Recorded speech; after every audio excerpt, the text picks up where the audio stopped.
Radyo Katipunan, 87.9 FM.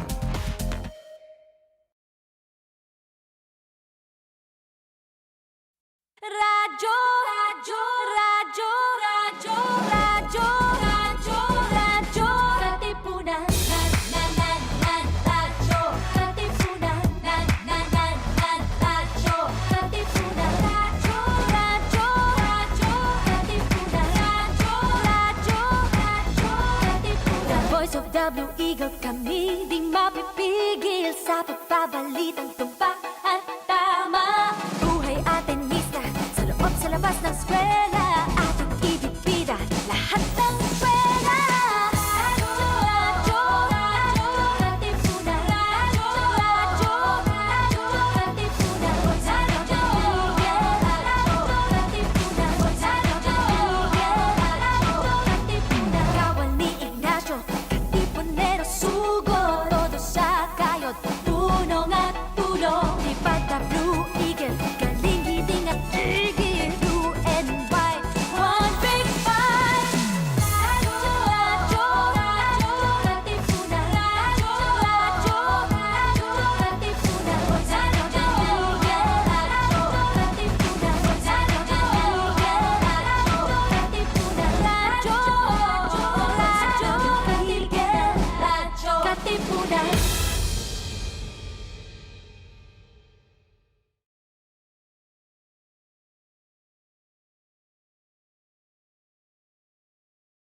Cut! Good take! Want to hear our take on all your favorite filmy things? Tune in to Clapback, the radio show for film critics, production news, pop culture, and social commentary. Serving as a place for our voice in our cinematic universe. Hosted by the Loyola Film Circle, Wednesdays at 5 p.m. Only here on Radyo Katipunan, 87.9 FM. Action!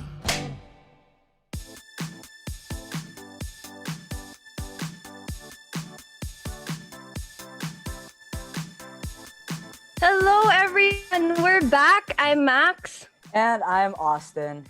This is Clapback. So, Ians, welcome to our sort of first day of school. Welcome. Woo! Yes, so Austin, how's your first day of senior year? Ooh, well, I'm pretty sad because, this whole senior year is going to be online. And, as a senior, you kind of want to experience your last year on campus. So, of course, I feel really bad. But given everything that's been happening with the pandemic, I understand why it's being done. How about you? Exactly. I mean, okay, so I came from intersession, so I'm kind of more prepared for this semester, but at this time, it's still so unpredictable. I still have no idea what's going on, but it's good to know that the LS community is there to listen to us whenever we need. So, that being said, to all the students, don't forget to check your emails, access Blue Cloud, Moodle, and Canvas. A lot of people forgot to do that today. Download your syllabi, answer the online surveys because those are very important, especially knowing now that internet is a bit unpredictable. And last but not the least, make sure to join the LS Online FB group if you haven't yet. You get a lot of announcements from there, and if you need help with anything, post it there. Someone will answer almost right away. Big help during intersession. So that being said, once again, welcome to a new school year, and to the freshies, welcome to Ateneo. Yeah. So, since you've been in intersession the entire summer, I guess you haven't heard about recent news. Chadwick Boseman actually passed away. Very sad. Yeah, I actually did hear about that. And it was such a surprise because though he was diagnosed with stage 3 colon cancer in 2016, he didn't tell anyone. Like when they were doing press for all of the Marvel movies, actually, Black Panther, the last Avengers movies, there were no signs and he didn't say anything. So it was really a shock. And for him not to say anything, that was like, wow. I mean, that must have been really hard to keep. Yeah, actually, when I first saw it, I was like, no, this is fake news. This is like when they thought the actor Chandler died. It's probably fake. And then when I heard it, I was like, oh no. I mean, I felt so bad. Like, it's like with other stars, you feel like there's something impending because they would say, oh, I've been sick for a while. But this was just like sudden and it's hard hitting. So I really felt so bad. And I really loved them. I thought Black Panther was such a great movie that really represented a lot of minority cultures, not just the African cultures. Yeah. So I really felt bad about that. Exactly. And to think he played such a big role in how culturally nice Black Panther was. Like, okay, so quick background, he was a student at Howard University and he took directing, not acting. And I think his background in directing is what helped him become such a great actor, because he was an actor that really did his research in all his roles. James Brown in 42, and of course as T'Challa. Even if the world he was living in was fictional, he still made sure that he could contribute to it in a way that would make it more real. So there's this one story that went around about how originally the royalty in Black Panther were supposed to speak with British accents. But he said, no, they can't be speaking in British accents because we know that Wakanda is a very isolated place. I mean, they're protected by that force field. And apart from that, T'Challa himself never studied abroad. He didn't go to boarding school or anything. So why wouldn't they have an accent other than that area of Africa that they were in? So he really pushed for that. And for their battle cries as well. Like, I think the battle cry they had in Infinity War was also his idea. Like, he really pushed for it because he said, we don't go into battle quietly. We make ourselves heard. So they're really Yeah. nice things from him. I really do see that, yeah, as like if you were trained to be a director, or like if you did take classes on directing, you can really see how directors have to like make the world feel more inclusive, and you can really see that in how he made these battle cries and how he made these decisions and character decisions essentially. So I guess yeah, it's probably like his education really like helped him become like why Chadwick Boseman is the way he is. Exactly. And you know, one thing surprising about his education is the fact that he had already met some of the actors from Black Panther and from his other movies while he was still studying. So as I mentioned, he was in Howard University. They had an event that Angela Bassett, the girl who played his mom in Black Panther, attended. And he was the one in charge of ushering her to her seat. And back then, he was still young. He was a college student, and he had no idea that one day him and Angela Bassett would be co-workers and even friends. And then he attended this summer program for acting in the British American Drama Academy in London. And he was there on scholarship paid by Denzel Washington. So one time, he approached Denzel in... It was either the Oscars or the Met, one of those big events. He just saw Denzel standing there. He walked up to him and said, "Hi, we've never met, but you are the reason why I'm acting today because you paid for my scholarship for the acting workshop." So there. Yeah, serendipity really does like play a really interesting effect on like people and like how people meet up. But yeah, speaking of like a lot of culturally great movies, well, there's one that just hit cinemas that had a lot of controversy lately. Of Mulan. course, yes. Yeah. So how did you find it? It was okay because I was expecting a lot of different things. So there was the fact that it wouldn't have music, which kind of turned me off. There was everything you hear about the main actress. So you kind of need to clear your head of those things before watching the movie. Oh, But Mushu. yes, Mushu not Mushu, being there, oh, Cricket man. not being there, Yeah. Shang not being a main character. Like there was Yeah. all of that to take into account. So I was kind of expecting it to be not so good or not so up to par with the animated movie. So when I watched it, I ended up finding it okay. Like it wasn't as much of a downer as I thought it would be, but there was a lot of room for improvement. So I let's talk agree with about you, the for good sure. parts. Let's talk about the good parts first. Oh, well, I'd have to say if there's one thing I actually did enjoy about Mulan was the set design, the costume design, the cinematography. Like, I found it to be really well produced. Like, it was very colorful, right? Yeah, it was. And it was really nice actually. Like the battle sequences were pretty, I mean, if you don't include physics, the battle sequences were pretty good. So I think I mentioned this before, but it was a nice movie to look at. But to watch, it was a bit of a challenge because a lot of things in the script. But before we get to that, I like how Ming-Na, the original Mulan, was given a cameo. She was the girl who introduced Mulan to the Emperor, the one in green, if I Oh, remember correctly. Oh, I didn't know that. That's a really cool tidbit. Yeah, I like how they did that. Like they gave her that for respect. And I like how some of the events were more contextualized than in the cartoon. Like the whole matchmaking concept. In the cartoon, we only see it in the beginning. And there isn't much explanation to it. Like you just accept that Mulan is on her way to her matchmaking. But here they explain why they do matchmaking, and then it was kind of a topic that was talked about like in other parts of the movie, so it became one of the, not a plot driver, but you knew that it was something important to the story. And then I guess from there, I'll say I liked how they didn't exactly include, like they didn't include a kissing scene, though there was a love interest. It wasn't the main plot point, and that's a very different approach to a Disney princess movie, which I like. So I guess what I want to do is I want to watch the movie again, taking it as a completely new movie and not thinking of the Disney cartoon. That's true. Well, I actually do like that they did change it, because like a lot of people would say like, oh, stick to the original, but like if you're gonna stick to the original, I mean the original was made like way before. Why don't you just watch that? I mean, one of the reasons why I guess I'd say is a good thing is that they're changing some parts just so to give you a different experience than what you originally had.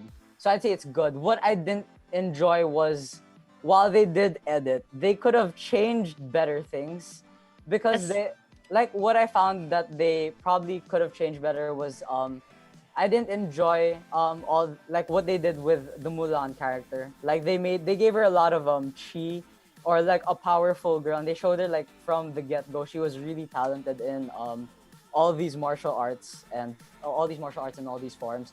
But like, Exactly. yeah, in the movie you see her like she's just a normal girl who just had to defend her family's honor, and she climbed through the hierarchy, not being special or anything. Mushu or Cricket didn't really make her special. They were just like a moral companion, if anything. So I'd say that like they took away like one of the best things about Mulan with that. Forgot to mention, guys, if there's spoiler, if you haven't seen right. Mulan yet, sorry about that. We kind of spoiled it, and Terribly just sorry. put us Yeah. on mute for the next 5 minutes. Yeah, persecute us if you Yes. want. It's Sorry totally our about fault. that. Yeah. Sorry about that. But if you do want to know a bit more of what we have to say, then leave us on. But Yeah. anyway, back to that. What I liked about the cartoon is Mulan was a very ordinary girl who made herself extraordinary. Like she wasn't born powerful. She wasn't born a fighter, but she made herself the greatest warrior. Like it wasn't something that was in her. It's something that she really honed and prepared herself for, and that made all the difference. Yeah, and also I've also found like, well, spoilers ahead. If we haven't said it already, yeah. One of the characters they added in was this magic lady, which I found was very unnecessary. I always found that the bad guy for Mulan served like pretty good already as a really good antagonist. Not to mention the fact that if a lot of posts have been going around on social media like Tumblr or Facebook about Han culture, and how in the last scene of the original, when Mulan would fight off against the antagonist, he was shocked of her as the soldier. Not that she was a woman or anything, but when you put in the magic lady person, there's a sense of sexism for some reason. Like he would say they'd only accept you for either this prim proper girl or this crazy witch lady. So I really it really like I felt bad that that point escaped the live reboot.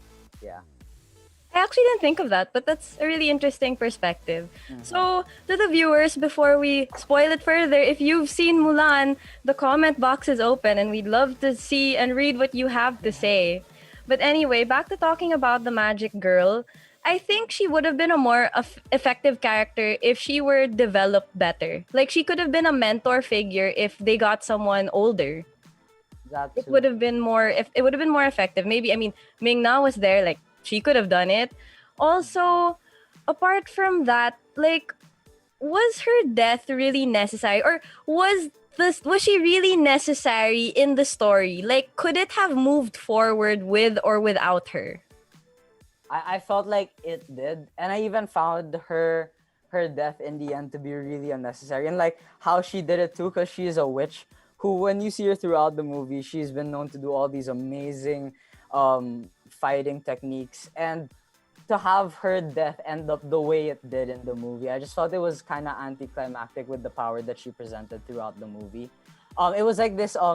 If to any of the viewers who've seen the anime Naruto, one of the characters, Neji, who was a very well-beloved character, was just killed off in just such a unnecessary way. I'd say their death was almost too similar. It's something that really could have been avoided given the character itself.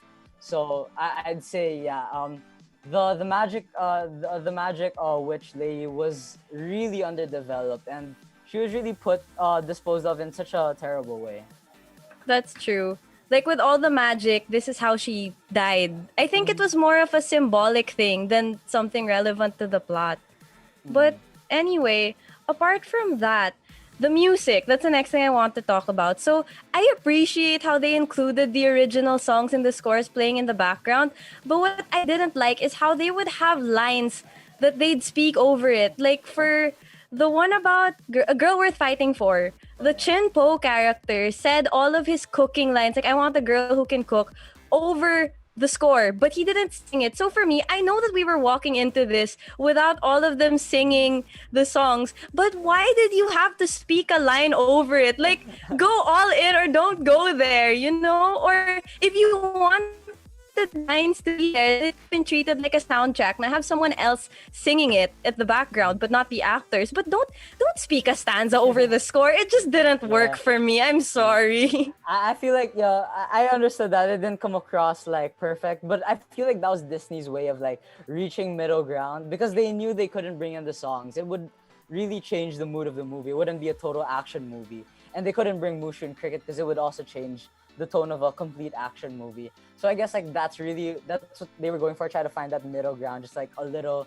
Easter egg or a little trivial thing here and there. But yeah, I can see that like some fans would be like either all in or not, for sure. Yeah. So just a quick break, we do have some comments. So from my good friend Tristan, he said, the live action reboots of movies and shows are all right, but The Last Airbender is a bomb waiting to go off, in my opinion. I felt that. Yeah, well, I mean, when the creators just tell you themselves, like, you know, we've parted with the production company, you can see that it's probably gonna turn out like the movie. I mean, if not worse, right? Because even the creators didn't say that. Exactly, but like, okay, in the topic of Last Airbender, they already had that first movie which tanked. Does Netflix really want that to happen again? Like, I thought they were going to go for a different approach. That's true. And okay, back to Mulan. Well, I guess with things like this, with Mulan, with The Last Airbender, you understand them wanting to reinvent it. So in Mulan's case, being as far away from the cartoon as possible. But something like that, like, okay, you want to bring a little something from the cartoon to get people's nostalgia. Choose, like, you have to be really careful with how you do it. So I think it would have been even more effective if they just didn't speak the lines over the score and make it a subtle nod kind of thing for the people who grew up with that version of Mulan to notice and kind of be like, oh, it's the score. Because it is also kind of introducing Mulan to a new generation. Yeah, I can definitely see that. But then, I don't know. I guess for me, technically, I guess if they didn't put in, I guess for me, I'd be the other side of the fan base. I think if you didn't give a nod or just like let it play in the background, I feel like it wouldn't be enough. I'd say that, but then I'd be just the other side of the fan base saying that, for sure. Well, anyway, I guess my last issue with it would be, was the narrator really necessary? Because I feel like some of the things he said could have been shown instead of told. So we didn't need that narrator there. Instead, we could have had scenes that explained it, things that could have been explained through dialogue or that they could have shown instead of a narrator saying it. Because if you ask me, the narrator being there seemed a bit out of place. I totally agree. And also there was the talk about a family crescent or a family like the phoenix. They said The seal. That's their seal. That's their like protector guardian. I didn't find any importance in it, in like what. That's right. Yeah, in what she was, or she didn't embody a lot of the things in the Phoenix, or if that was what they were going for, the movie didn't really play it off that well.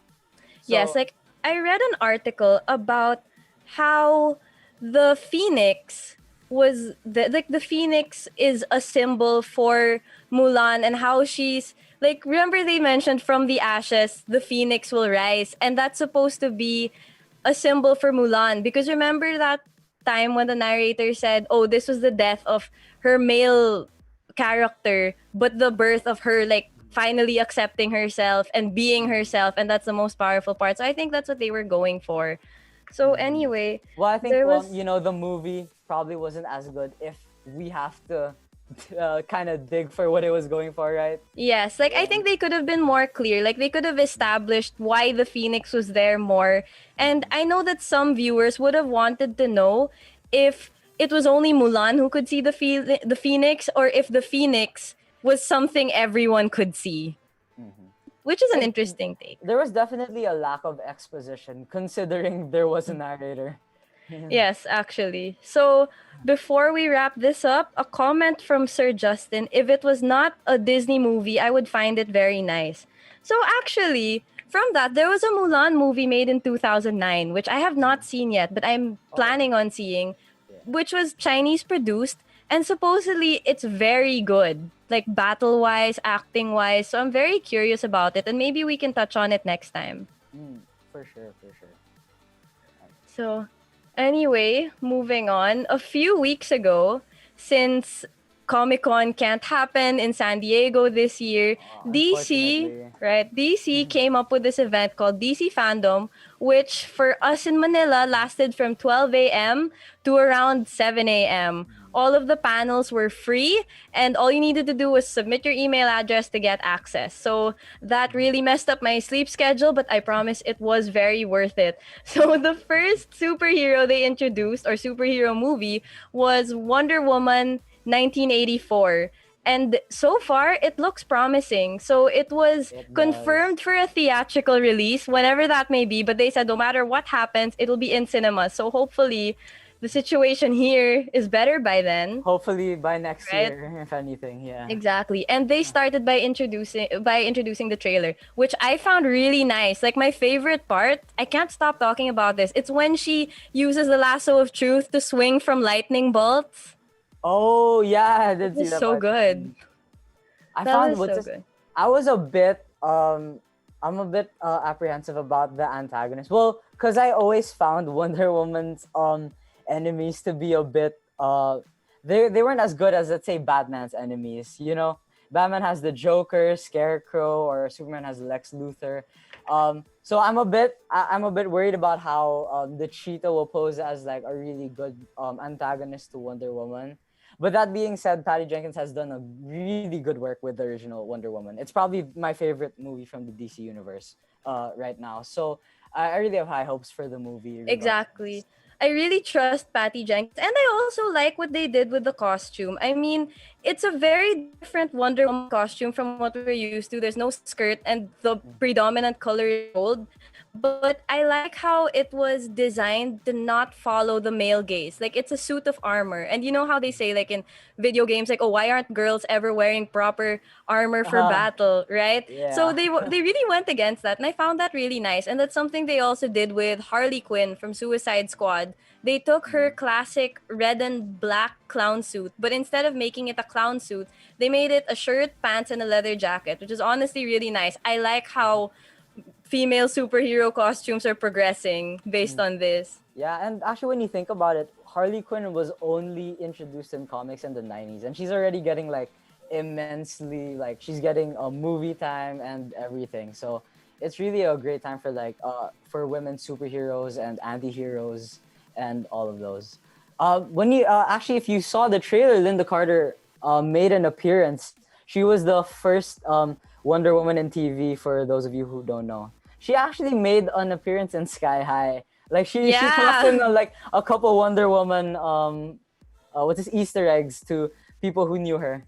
Yeah, and in the very end, I remember her saying, "Who do you think I am, Wonder Woman?" That was funny. Yeah. That was pretty cool. So she joined them in the panel, actually. She was very active. And if I remember correctly, because that was around 5 a.m. and I had not gotten any sleep, she played werewolf with them. Wow, really? Yeah, you know Werewolf, the Telegram game, but they played it in real life. Oh, that's really cool. I would have wanted to play that with them. Yeah, it was funny. And my favorite part of that game was Chris Pine had no idea what was going on. So he lynched himself as the werewolf. And everyone was like, why would you do that? He's like, this is first time playing. Something like that. And then he knew he was I don't know if he was a werewolf or one of the magical people, but he kicked himself out and they were like, are you sure? And he said, yes, I'm sure. So they were like, oh, okay then, game over. Steve Trevor, true to heart, truly. Ouch. Well, at least he's a Moving- good guy. Yes, I am excited to see how they explain that he's back. Oh, same. Right? I'm Another so really curious. big entrance in the DC fandom was Batman. Of course. Yeah, but unfortunately, Robert Pattinson. Yeah, did you hear about that? Yes, he got diagnosed with COVID, right? Yeah. I'm I'm pretty sure that's gonna put a curious. dent in their production schedule for sure. For sure, they had to stop. But I'm just wondering, how did he catch it? Because as far as I know, they did the Malcolm and Marie protocol, wherein everyone quarantined beforehand, and then upon arriving on set, no one was allowed to leave. Like they were all quarantined together. So I'm just wondering, how did he pick it up, and from who? Like, did they have a guest? Did it come from the food? Like, how did it happen? I think it's just like that. That's just to show you how deadly this virus really is. Like, no matter how many precautions you can take, there's always gonna be cases like that where someone will still get sick, no matter what. So it's just another reminder to really take this pandemic seriously. Exactly. We have to be very careful. So, one thing that stood out to me in the panel for Batman was that they were going to go less superhero movie and more crime thriller approach. So, we're really going to see a detective version Batman. So, a few movies that they listed as inspiration for this are Chinatown by Roman Polanski, Taxi Driver directed by Martin Scorsese, and The French Connection directed by William Friedkin. Oh yeah, those are great movies. I actually hope that they adopt the same type of musical scoring because Chinatown, for sure. Chinatown and Taxi Driver has one of the best scores in my opinion. Jerry Goldsmith for Chinatown and Bernard Herrmann for Taxi Driver, one of the best, and they really have that alienating noir feel to it. Even Taxi Driver, even though I'm not so sure if it is a noir. The French Connection is also such a great film that I'm happy that they would take inspiration from, because I hear they're taking inspiration from a lot of if you guys know Batman: The Long Halloween, which is basically a comic book that follows Batman taking down a killer who kills during holidays, and it's such a good Batman story that I'm really happy they're bringing it into light and they're taking inspiration and making a movie out of it. I have high hopes for this Batman, especially because we see that it's going to be so different. Oh, I do too. Yes. I mean, I'm still a bit apprehensive about Robert Pattinson, not as his portrayal as Bruce Wayne. I think he nails that. More as Batman, I'd say. I'm still a bit worried about that, but we'll see when the movie comes out. What do you have against Cedric Diggory? What do you Well, have against Edward Cullen? Come on, what did he I ever mean, do he to only you? made it until the fourth movie, so I mean, Batman would have made it until the eighth. So I'm just saying. So anyway, speaking of Batmans or Batmen, so Robert Pattinson, Ben Affleck, and Michael Keaton are all set to be in the Flash movie starring Ezra Miller. Wow, that seems really interesting. I feel like they're going for a know. more Flashpoint type of vibe, right? Yeah, I think that's what the plot's going to be. I think they're going to focus on a Flashpoint thing, and the different Batman actors will be from the different dimensions. Oh, well, I find it to be really interesting. Also because I feel like DC has kind of run themselves into a wall with everything that's happened with the Justice League. I think, and also a lot of actors like pulling away from the DCEU. So I feel like a Flashpoint to reset everything would be a really good way to reset the DCEU. Yeah, it'll help them move the story forward. And what I was surprised with actually was Ben Affleck coming back, because I remember him being one of the last to leave after Justice League. Remember? Like they said he was done playing Batman, but now he's back. So let's see, because the producers said that the reason why he came back is they feel like he's been in the best headspace he's ever been to play Batman. So I don't know entirely what that means, but I'm excited to see what he's going to bring to this movie. More than that, though, I'm really excited for the Sandman TV show. That, as being someone who's read Sandman, I can tell you that I love the series, and I wish that they've done this sooner. Michael Sheen being brought as Lucifer, I think that's a really good choice. I think that's really funny because I'm used to seeing him as Aziraphale from Good Omens. Oh yeah. So Well, from an angel, he's going to be a devil. well, to a lot of people who've seen Twilight, they will be very used to him That's seeing, true. yeah, him being the head of the Volturi, right? So I can really see him as like in a devilish role. He But- transforms. You don't recognize him in every role. For sure. But then there's already a Lucifer right now, actually, Tom Ellis. So He's I funny. mean, oh yeah. So who would you say is better? Like given what you know about Michael Sheen. I need to see Michael Sheen as Lucifer first because I think Lucifer is very different from the head of the Volturi. For sure. Yeah, I can definitely see that. Cause I can also see Tom Ellis. He's being more of a suave, charismatic devil type. Like he's very enticing to your ear, which is like what the devil would be normally. But I can see Michael Sheen bring that like classic devil. I'm really bad and evil look. So yeah, I can definitely see that. And you got other people like Kat Dennings from Thor and James McAvoy from X-Men. and Split. Like they're all joining the cast. So I'm really excited about Sandman. I can really see it being really interesting.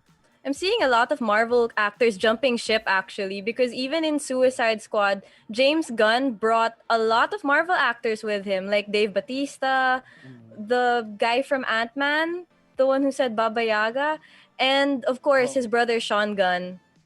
Oh wow. Yeah, I don't know what is Dave Bautista going as?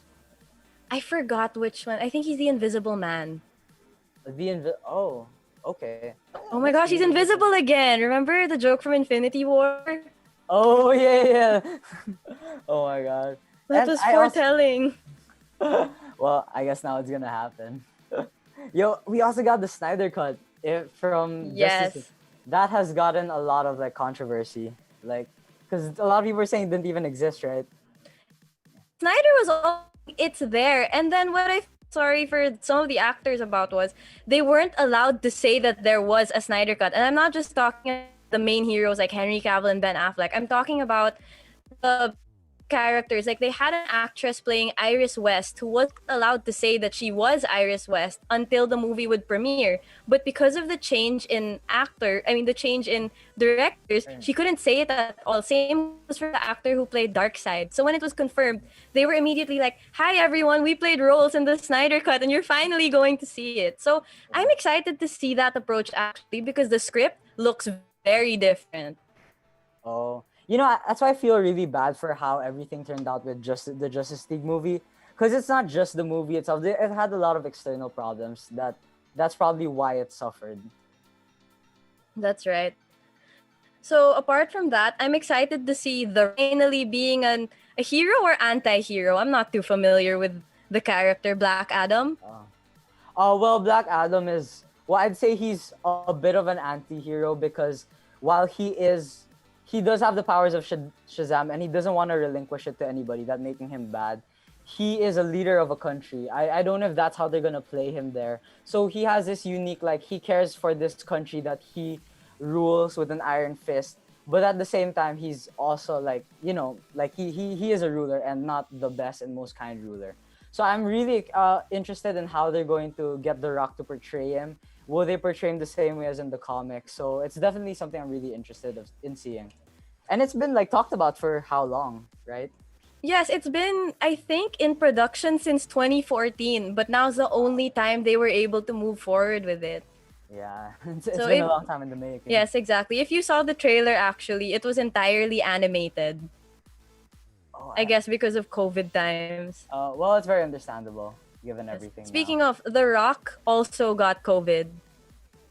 Him and his family. Yes. Wow, this virus is really far-reaching, huh?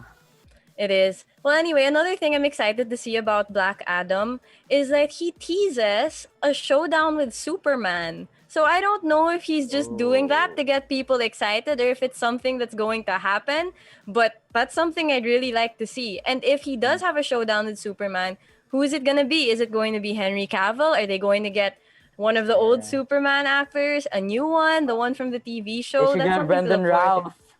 Yes, I agree. I found him to be an underrated Superman Returns is underrated. So to Especially those Kevin watching, Spacey. oh yeah, so to those watching, who's your favorite Superman and which Superman actor would you like to see battling it out with The Rock? Comment below. Yes.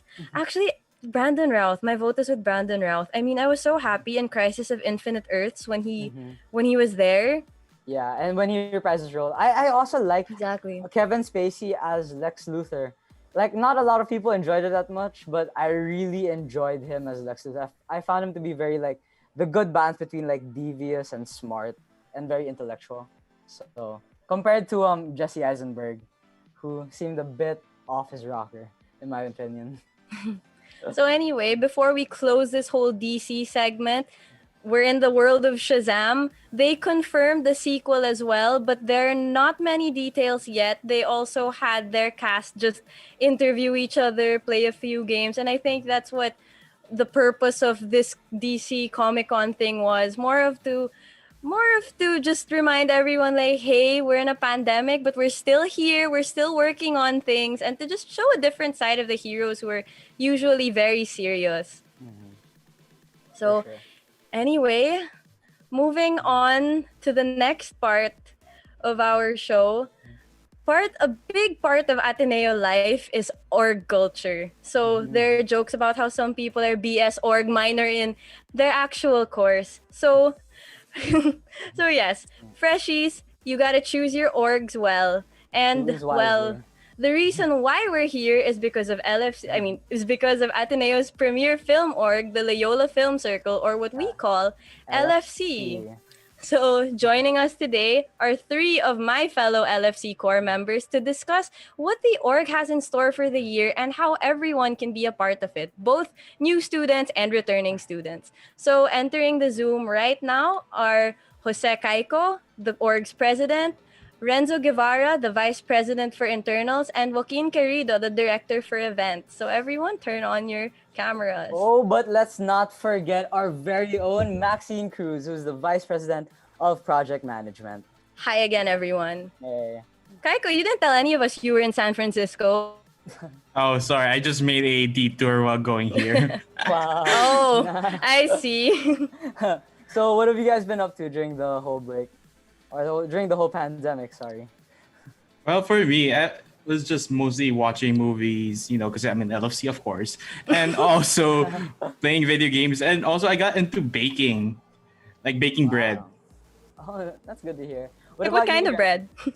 Oh, okay. So I make this great focaccia that I learned online, but then I started tweaking it a bit, and now it's like my own kind of bread. So I don't know. We'll see in the future if I ever go into the bread industry. Wow. Nice. So, Renzo, what have you been up to lately? Well, recently I've gotten back to my long lost hobby of playing video games. There's that. I do play with Jaco every other day.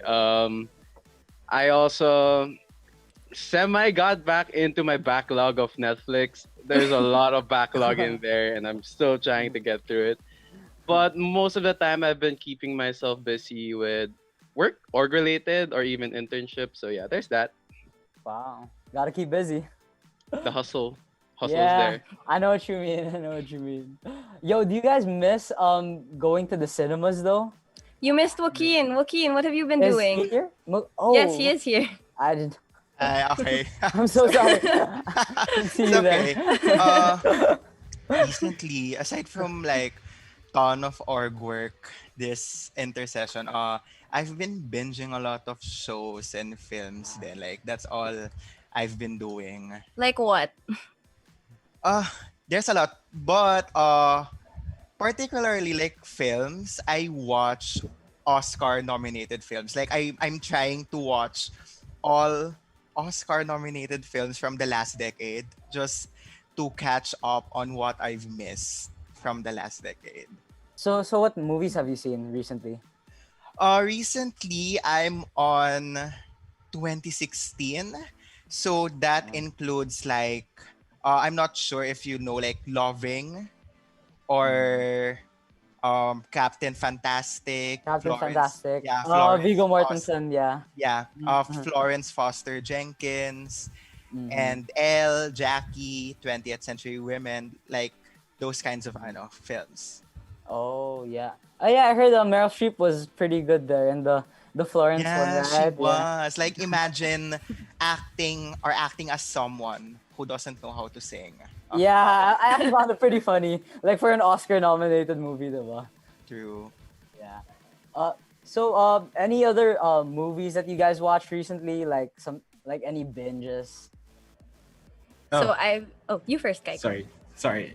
Should I let Max go first? I'm sorry. You go first. It's okay. All right. Well, I guess I'll pick my top 3 movies that I watched during quarantine because these are the ones I watched with my family. It's American Made, Ford versus Ferrari, and The Green Book. Those top 3 movies I can really recommend you guys to binge watch. Yeah, Ford versus Ferrari. I heard that was really good. Like, Yeah, I love Matt Damon's acting there, and also Christian Bale because they were the 2 main protagonists of the movie. I really like Christian Bale. I always find him to be like a really good performer in a lot of movies. Yeah. So you guys really like movies. So what got you guys to join LFC in the first place? Who first? Who wants to answer first? Oh. Renzo, we haven't heard from you. Gotta vote for Renzo. There we go. All right, I knew it. Okay. Anyways, well, going into college, I already had a growing interest in film. I acquired it like in the middle of high school, but then again, my high school didn't have like a film club, or I wasn't part of any, if there was one. So when I entered college, I've heard rumors about how there's this film org going on, and you can basically either make your own film or critique it, which is something I really love to do. So yeah, that was basically my main selling pitch. Like as soon as I heard there's a film org here, that's the first thing I searched. Oh, that's nice. Or do you guys have the same like experience like Maxine?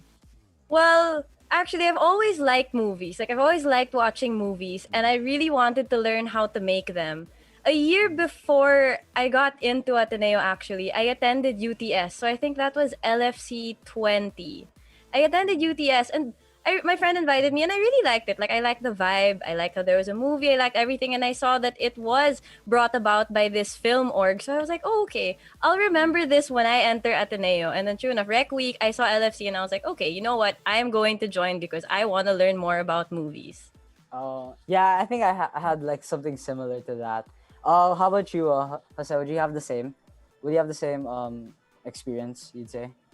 My experience is actually it is very different from Max's because when I joined LFC, it's because of my sister. Shout out to my sister who's taking masters right now in the States. Hope you're awake right now. But she was a Dock and Pub officer, and she told my freshie self like, hey, you should join LFC. I was like, okay, sure. I don't know about org culture in Ateneo. So I was like, all right. So I go to the LFC booth during my freshie rec week, and next thing you know, when I'm hanging around in our org room, I'm meeting these great people, and it's like, I think I can really be close with them. And then, like after like first sem, my sister comes to me and she's like, "Hey, you want to be a project head?" I'm like, what's a project head?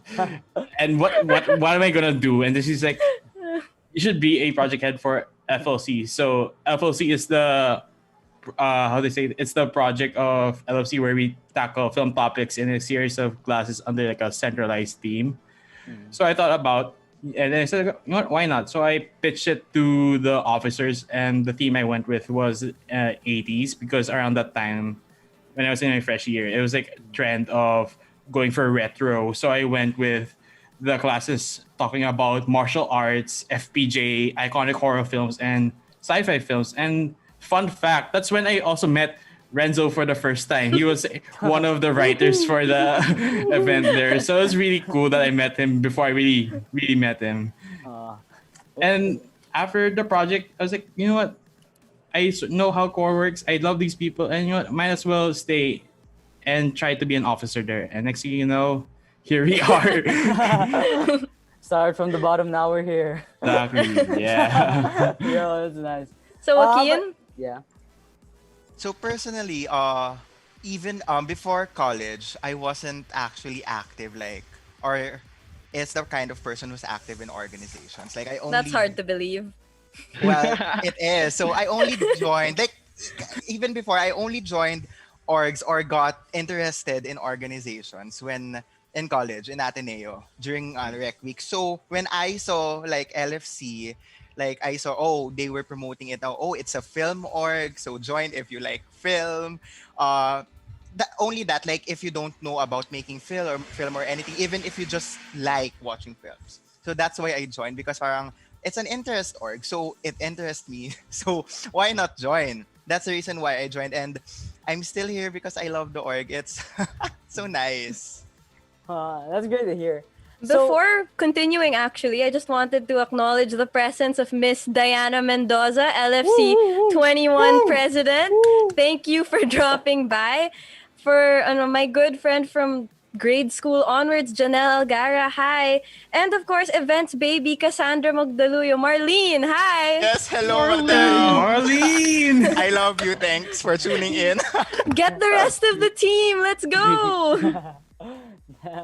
so, but for you guys, what do you guys plan to do for this year though? Since you guys are like so into this to LFC and you guys all hold these amazing positions. Jose, why don't you tell us what you're up to for this year?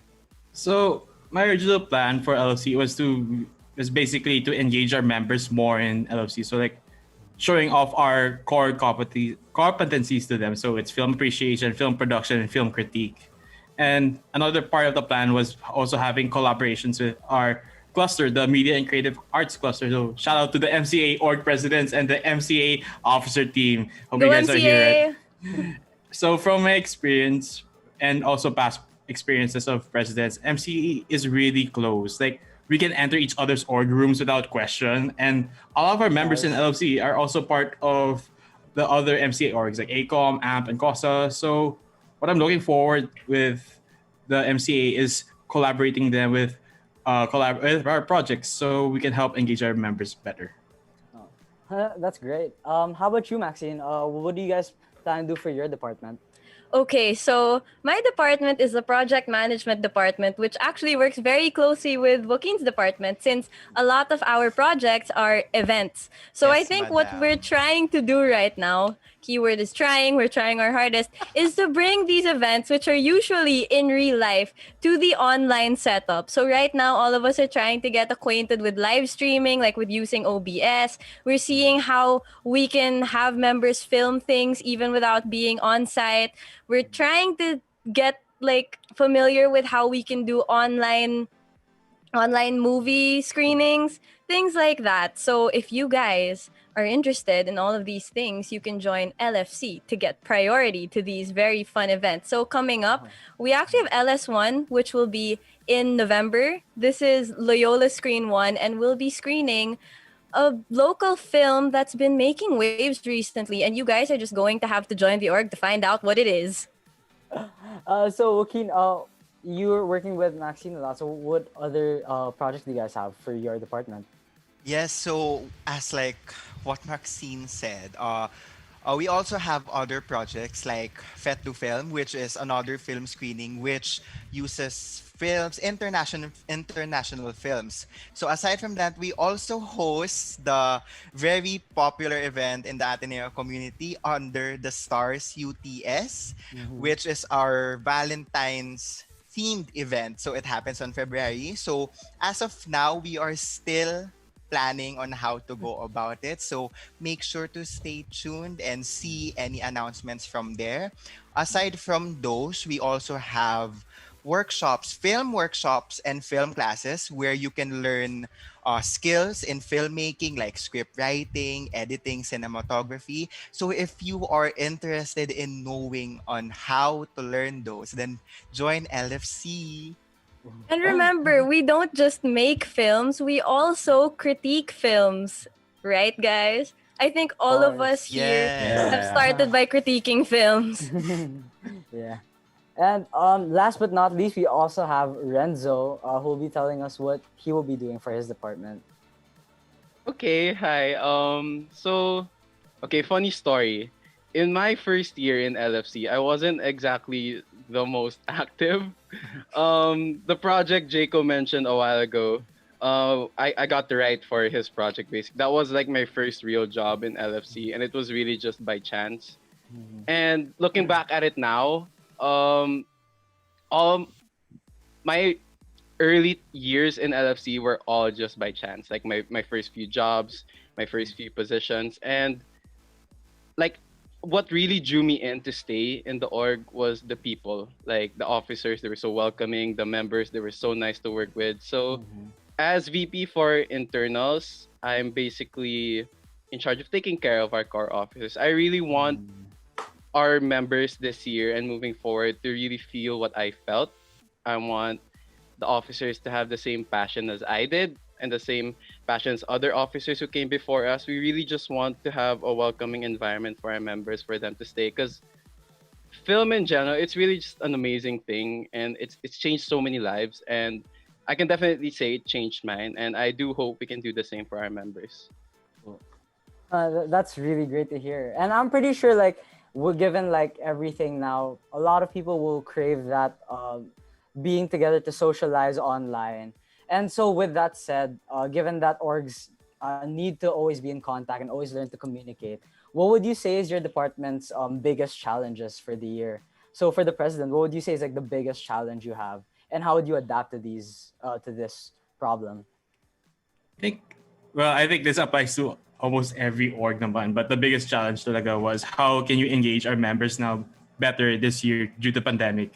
And especially with LFC, we're a really face-to-face basis org, because we have our productions, we have movie screenings, workshops. So finding a way on how we can like train, engage, and keep our members happy in these times, it's really the biggest challenge. And how to overcome them, it's really, I guess, the basic thing to do is to listen to our members, because knowing how our members are, what they're doing, like what's their situation right now, it's the best way for us to find a way to engage our members better. Well, that's good to hear. How about you, Maxine? Would you have any problems that you'd say that your department would be facing now?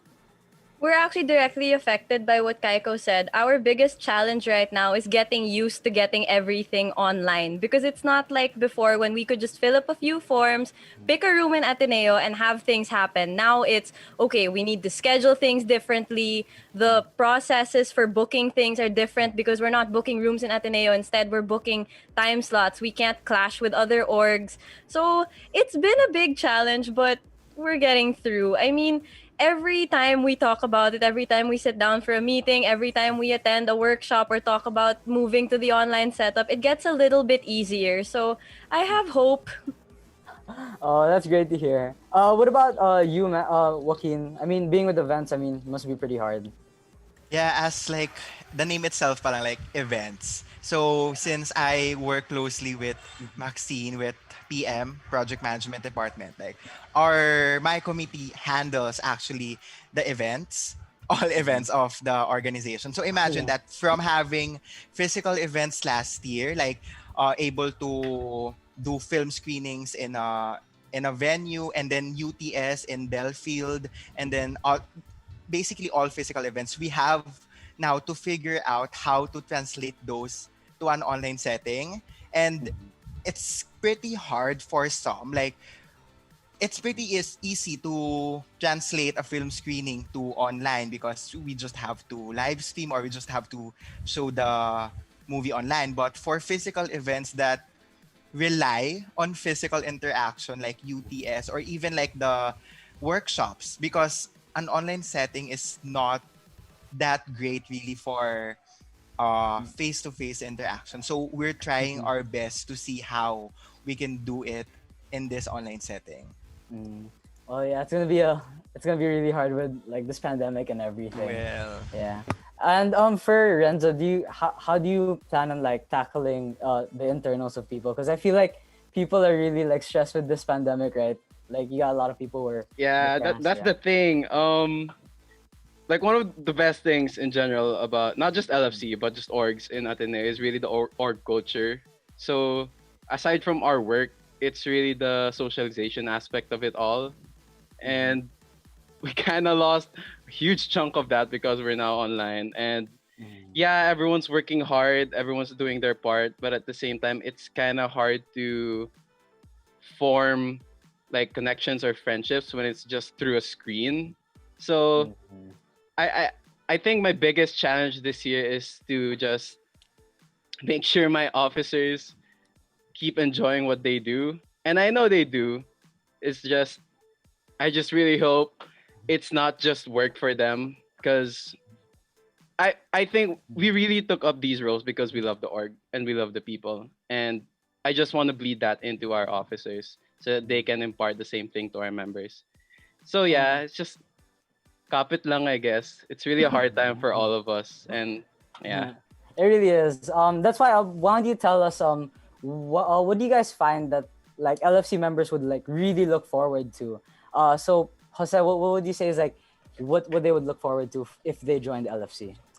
So like what we mentioned, kanina, like yeah, we'll be having live streams, workshops, and maybe some productions as well.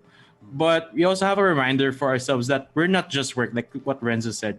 Members can really expect fun projects like movie screenings, games, and hangouts, because we really want to show LFC is not just a film org, but also a filmy family. That's one of our main like ideas we want to promote in the org. And we're not just open to people who are really into film, but really anyone who'd want an org that you can learn and hang with. That's great to hear. What about from you, Maxine? What can we expect from LFC? Well, before I answer that question, actually, I just wanted to acknowledge the people flooding mine and Joaquin's inbox. Our project management and events department who all want to be name dropped. So hello, Anne, Ina, and Hello, Jansen, Marlene, and Jem. Hello, So my hi. beautiful Hello, events. Hello, guys. everyone. I hope you're happy now. And before that, from the comments, once again, Jansen, and of course, Diana saying, I love you, LFC. We love you, Diana. Hello, thank you to our favorite pseudo Atenean, Nick Barubias. And Kaiko, there's one question for you from Augustine Plana, which Oh my is, God. To August Plana. Shout out to my man, August Plana. There you go. August. Shout have out. you seen Shrek? Yes, I have seen Shrek 1, 2, 3, and 4. So anyway, the question, what was the question again? What can members look forward to this year, right? Yeah. Yes, Max. So, okay, Keen and I have been trying to sell the events and projects since a while ago. So, I'm going to say something very different from that.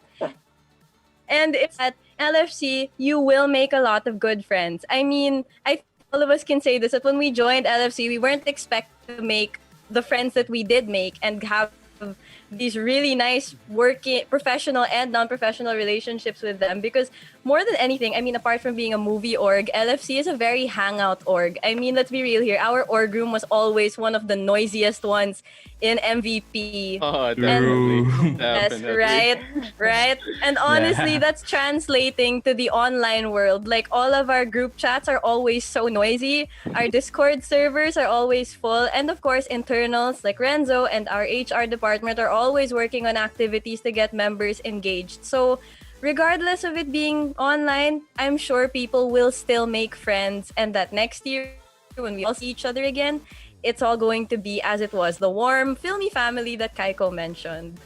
Yes. Yes. That's great to hear. So, Joaquin or Renzo, do you guys have any like last words that you'd want to say? Maybe like in your own words to encapsulate how amazing it is to be in LFC. The thing is, I kind of want to bounce off of what Max said. Like, Me we too. are Okay. like, okay, we are a very social org, and we're not just a film org. There's actually a lot of things our members are really into. We have group chats for like food. We have group chats for video games. It's really just communities on communities in LFC, and I just really love that about us. How we somehow connect with each other no matter what our hobbies are. We always find a way to really hang out with one another no matter how different our preferences are, how different our movie style is. It's all just one connected filmy family, and I really love that about LFC. How about you, Joaquin? Yeah, okay. So, let me bounce off Max too. So, well, they've been saying naman like the people that you meet and the org. So, parang that's a given. you will meet a lot of diverse people in the org. Like I just asked Max and Renzo like yesterday, like parang what kind of films they like to watch, and sabi nila parang they don't like horror. So parang okay, sure. We got ma'am, exposed. just stop there. Like Thanks. so what I can say naman is that aside from the people that you can meet, like you can also hone your skills in the org. Like if you're an aspiring filmmaker, like in any sense, if you like would like to create a film, like a short film, or even just critique films, like review films on your social media, like post your reviews on Facebook and Twitter, or you would just like to share your love for films. That's what LFC stands for. That's our three core competencies. So if you would like to hone your skills on that, I really say that LFC can help you with that. Even if you don't know anything, like me, I don't know any technical stuff on filmmaking. I don't know how to edit videos and that. But I'm pretty sure that our projects can and will help you. So, yeah. So, any last words from our president? And Well, I guess no, we the Filmy family are looking forward to all of our new members during Rec Week, which is coming up next week. And I hope you guys get to really feel the love of not just us as our officers, but also anyone who's part of LFC. Yes. And we have good merch. We have good merch. Yes, we have very nice merch. Oh, Good cute merch. yung jacket. Yes, guys, we have a really nice Bye. breaker. We have a very nice. Cute din yung mga DP guys. So if you want like some cute DPs. Our DPs and our cover photos, aesthetic. Shout out to our creatives. I love our Shout out, creatives. We love you guys. You're so And all-powerful. shout out to the whole core who's been getting Rec Week together, regardless of the challenges that are thrown at us. Thank you. They've been Let's working go. so hard. Thank We you love so much, guys. Yes. So hello to everyone. And apart from that, catch us with our film critique workshop on September 26th. Yes, Yes. let's go, ma'am. Time slot to follow. But guys, if you want to see a glimpse of what the org is like, that workshop will be the perfect place to do it. More details will follow in the next weeks. Yes, don't forget to follow and like Loyola Film Circle on Facebook and Twitter. So And you, IG. yes, and And Instagram. Instagram. So you can stay informed of our announcements. Join our story challenges and our picture challenges. We'd love to see what everyone and anyone could contribute to those. So that being said, thank you guys. It's been a very lively episode. Thank you, Kaiko, Renzo, and Joaquin for joining us. Thanks for having us. Thank you, guys. Thank you, Thank Max. you Thank you, for- Austin. And Thank thank you you, for Radio having us. Katipunan. Thank you, Radio Yes. Katipunan. Thank you. Yeah, so I'm Austin, I'm Max. and this And is this is- Clapback.